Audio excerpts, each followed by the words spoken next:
नमस्कार दोस्तों, स्वागत है आपका आपके अपने चैनल क्रेजी क्रिप्टो मिंटू में।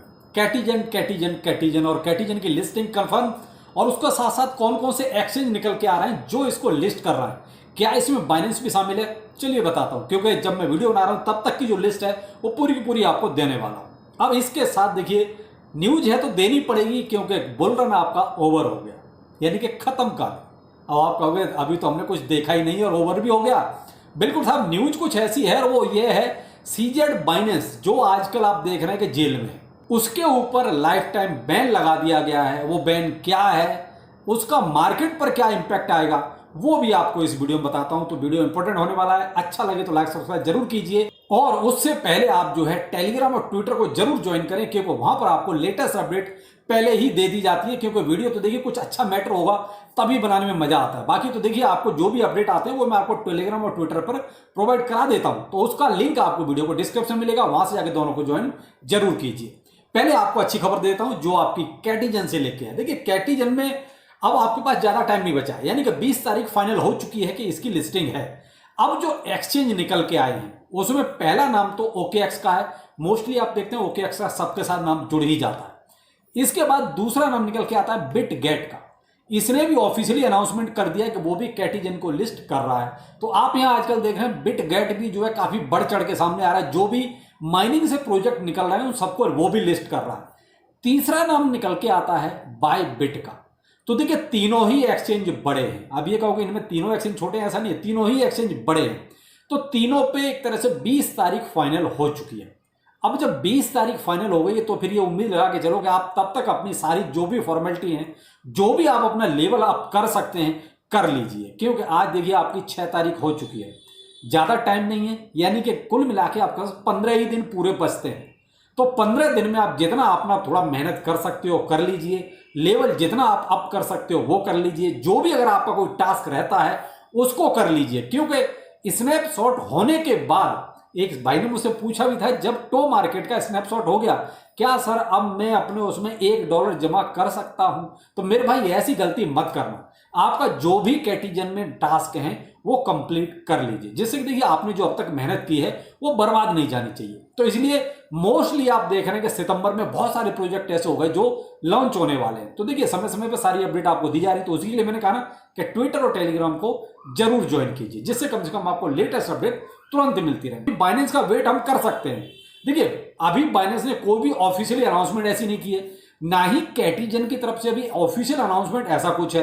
हाँ, मार्केट में स्क्रीनशॉट बहुत सारे ऐसे घूम रहे हैं जो बाइनेंस पे लिस्टिंग की बात कर रहे हैं, दिखा रहे हैं, लेकिन मेरे भाई वो केवल फेक चीजें चल रही है। अभी ऑफिशियली अनाउंसमेंट अगर कुछ आता है, चाहे बाइनेंस की तरफ से आए या कैटीजन की तरफ से आए, तो बिल्कुल आपको अपडेट तुरंत दी जाएगी। लेकिन अभी तक ऐसा कुछ नहीं है। केवल ये 3 एक्सचेंज पूरी तरीके से ऑफिशियली रूप से बाहर आ चुके हैं जो इसको लिस्ट कर रहा है। तो मेरे भाई बाइनेंस अगर नहीं भी आता 1%, तो ये तीनों एक्सचेंज छोटे नहीं है। तो इसलिए आप अपनी सारी फॉर्मेलिटीज पूरी कर लीजिए। अब आते हैं जो इंपॉर्टेंट आपके लिए, मैंने कहा कि बुल रन ओवर हो गया। वो इसलिए हो गया कि अभी आप देखिए, जब मैं वीडियो बना रहा हूं तभी रिसेंटली ये न्यूज निकल के आ रही है कि सीजेड बाइनेंस पर, यानी कि DOJ ने एक तरह से लाइफ टाइम बैन लगा दिया। डिपार्टमेंट ऑफ जस्टिस यानी कि अमेरिका का, जहां इन्होंने एक तरह से इनको 4 महीने की जो जेल की सजा बोली थी, उन्होंने ही इन पर जो है बैन लगा दिया। अब वो बैन इस टाइप का लगाया कि आप न तो किसी एक्सचेंज में कोई एक तरह से काम कर सकते हैं, ना ही किसी को आप होल्डिंग कर सकते हैं, ना ही किसी को आप रन कर सकते हैं, ना ही कुछ आप इस तरह के किसी भी इंस्टीट्यूशंस को आप जो है किसी भी रूप में सपोर्ट कर सकते हैं। यानी आप अब किसी भी पद पर नहीं रह सकते किसी भी रूप में। तो कुल मिला के ये लाइफ टाइम बैन हो गया। अब इसका इंपैक्ट देखिए, अब तक क्या था, हम लोग यही सोच रहे थे कि सब ठीक है सीजेड बाहर आएगा, लेकिन देखिए मार्केट में इसने उथल पुथल बहुत की है, अप एंड डाउन बहुत किए हैं, बहुत मार्केट को लिक्विडेट भी किया है, और इसी वजह से इसको ये सजा भी मिली, बहुत सारा इस पर फाइन भी हुआ। लेकिन कहीं ना कहीं ये होता था कि ये मार्केट को बहुत जल्दी रिकवर भी कराता था। एक पॉजिटिव इसमें बात थी। देखिए जो नेगेटिव है वो नेगेटिव है, लेकिन जो पॉजिटिव है वो पॉजिटिव है। वो ये था कि ये बहुत जल्दी चीजों को मैनेज करता था, बहुत जल्दी चीजों को हैंडल करता था, मार्केट को तुरंत जो है ये कहते हैं इधर का उधर कर देता था। तो वो मूव कहीं ना कहीं एक था, उम्मीद थी कि जब ये सितंबर में यानी 25 सितंबर के आसपास शायद इनके 4 महीने पूरे हो रहे हैं एक तरह से बाहर आने के, तो तब एक उम्मीद थी कि चलो ये भी सितंबर में बाहर आ जाएगा। उधर सितंबर का महीना वैसे थोड़ा ढीला रहता है, अक्टूबर से एक अच्छा हमें बूम देखने को मिलेगा। लेकिन ये तो पहले ही एक नेगेटिव न्यूज बाहर आ गई। और जो रिचर्ड टैंग यानी जो करंट सीईओ बाइनेंस, उनका देखिए कोई बहुत ज्यादा अच्छा हिसाब किताब नहीं है। आप खुद अगर ट्विटर पे एक्टिव हैं या वैसे सोशल मीडिया पर आप एक्टिव हैं तो देख सकते हैं आप, रिचर्ड टैंग का ना ही कोई किसी तरह का रिप्लाई होता है, ना ही ये बंदा ऐसे लगता है कि ये सीजेड की बराबरी कर सकता है। सीजेड का ये हाल था कि वो सोशल मीडिया पर बहुत एक्टिव था, चाहे वो बेशक अंदर से काला था। मैं देखिए जो गंदा है गंदा बोलूंगा, बेशक वो अंदर से काला था लेकिन सोशल मीडिया पे एक्टिव था, रिप्लाई भी जिनको वो फॉलो करता था जरूर देता था। लेकिन रिचर्ड टैंग में और उसमें ये जमीन और आसमान का फर्क है। लेकिन यहां देखा जाए तो मार्केट के हिसाब से थोड़ा सा ये गलत हो गया, क्योंकि बहुत से लोग इस बात का अंदाजा लगा के बैठे थे कि जब बाहर आ जाएगा तो फिर से वैसा ही सब कुछ हो जाएगा बाइनेंस के साथ। तो मेरे भाई यहां कुल मिला के अब देखा जाए तो बाइनेंस में सीजेड का अब कोई रोल नहीं होगा, वो भी लाइफ टाइम।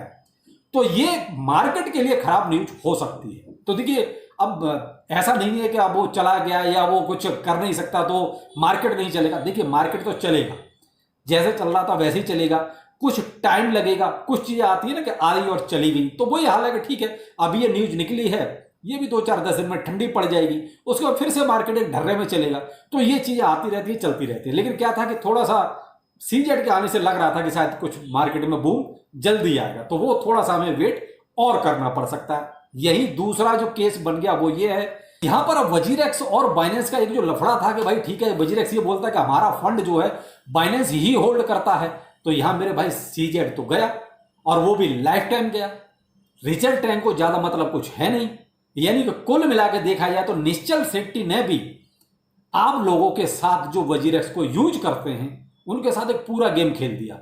या मे भी मुझे लगता है कि शायद कहीं ऐसी कोई इंटरनल न्यूज निकल रही होगी जो सीजेड ये निश्चल पहले से भाप गया इस चीज को, इसीलिए इसको हैक करा दिया कि उसको ये अंदाजा हो जा। भाई देखो जो ये लोग ऐसा काम करते हैं उनको कहीं ना कहीं से इंटरनल चीजें पता चलती रहती हैं, तो उसको शायद कहीं बाइनेंस के सोर्स से ये पता चला होगा कि इसको परमानेंट बैन किया जा रहा है। तो मेरे भाई अब यहां पर कुल मिला के देखा जाए तो बाइनेंस का तो जो है वो है, यहां सबसे बड़ी प्रॉब्लम क्रिएट हो रही है वजीरेक्स यूजर्स के लिए कि जब अब कोई लेना देना ही नहीं रहेगा तो फिर सिंगापुर में कोर्ट में घसीट क्यों रहा है वजीरेक्स बाइनेंस को। तो यहां ये सवाल भी है वो बहुत बड़ा पैदा हो गया कि भाई अब क्या, यानी कि वो तो हाथ खड़े कर देंगे बाइनेंस वाले कि भाई अब तो जो लेना देना आप सीधा सीजेड बाइनेंस से करो, सीजेड बाइनेंस का कोई लेना देना नहीं है किसी से भी। तो ये कुछ है जो खबर है वो अभी निकली है, देखते हैं इसका इंपैक्ट मार्केट पे कह रहा था। लेकिन यहां थोड़ा सा बीएनबी के प्राइस में उथल पुथल हो सकती है, थोड़ा सा ध्यान रखिएगा। मैं ये नहीं कहूंगा कि बीएनबी अभी जो है बहुत ज्यादा डाउन हो जाएगा, लेकिन थोड़ा सा मैं ये कहूंगा कि आप अगर बीएनबी के बारे में सोच रहे हैं तो थोड़ा सा नजर जरूर रखिए, क्योंकि अभी जैसे हम देख रहे हैं बीएनबी का प्राइस अभी चल रहा है लगभग $504 पर। तो यहां अगर देखिए ये मैं कहता हूं अगर $450 तक भी जाता है बाई चांस, वैसे मुझे उम्मीद कम है क्योंकि वो ऑलरेडी देखा जाए तो 4 महीने से तो अंदर ही है ना सीजेड, तो इस वजह से मुझे उम्मीद थोड़ी कम है। लेकिन मैंने कहा ना कि गेम हो सकता है, तो कहीं इस न्यूज का इंपैक्ट वो थोड़ा सा पैनिक क्रिएट करके और वो हो जाए, तो अगर $450 तक भी चला जाए तो मेरे भाई छोड़ना मत बीएनबी को। बीएनबी तो अपना रिटर्न करेगा, रिकवर करेगा, लेकिन मुझे थोड़ा सा चांस कम है, इसलिए मैंने कहा कि भाई थोड़ा सा पहले उस पर नजर रखिए बीएनबी के प्राइस। तो ये कुछ मार्केट का हाल है और मार्केट अभी भी आपका बीटीसी 56,000 के आसपास चल रहा है, यानी कि आउटफ्लो ज्यादा है, इनफ्लो कम है। यही कुछ मार्केट का सीन है, यानी कि मार्केट आपका टोटली साइडवे चल रहा है। तो इस साइडवे मार्केट में आप देख रहे हैं, इसीलिए मार्केट पे कोई बहुत ज्यादा बात करता नहीं। तो अपना जो है कैटीजन पे फोकस कीजिए, 20 तारीख नजदीक है और भी बहुत सारे ऐसे प्रोजेक्ट हैं जो बहुत जल्दी जल्दी अब लिस्ट हो रहे हैं। सारी अपडेट आपको टेलीग्राम और ट्विटर पर दी जाएगी, तो उसको जरूर ज्वाइन कीजिएगा। चलिए फिर मिलते हैं किसी नए अपडेट के साथ। नमस्कार।